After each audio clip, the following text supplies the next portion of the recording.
The emissions scandal ensnaring German carmakers is a risk to Europe's largest economy, the finance ministry said on Monday.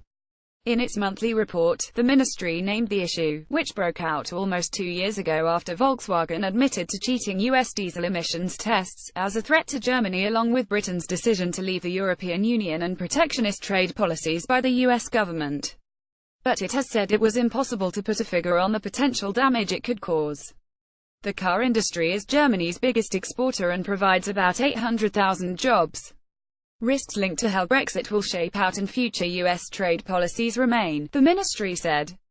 In addition, the so-called diesel crisis should be classified as a new risk to the German economy, even though its effects are not possible to quantify at the moment. Strong household and state spending provided most of the impulse for the German economy in the second quarter when growth was measured at 0.6%.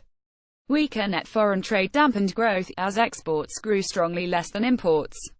The ministry said it expected the industrial sector to continue its upswing also in the third quarter, pointing to robust orders and strong business sentiment indicators. But the diesel crisis could cloud the German growth outlook, it said, adding given the importance of the automotive industry, the diesel crisis must be classified in the medium term as a risk to the overall economic development. German politicians and car bosses agreed earlier in August to overhaul engine software on 5.3 meters diesel cars to cut pollution and try to repair the industry's battered reputation. EU antitrust regulators are also investigating allegations of a cartel among the group of German car makers, a measure that could result in hefty fines for the companies.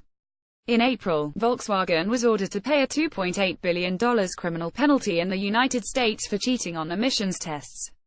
The company is also paying $1.5 billion in a civil case brought by the US government and spending $11 billion to buy back cars and offer other compensation. Back in Europe, German carmakers VW, Audi, Porsche, Mercedes and BMW face questions over whether they colluded to bring down the cost of components, including some used to control diesel emissions.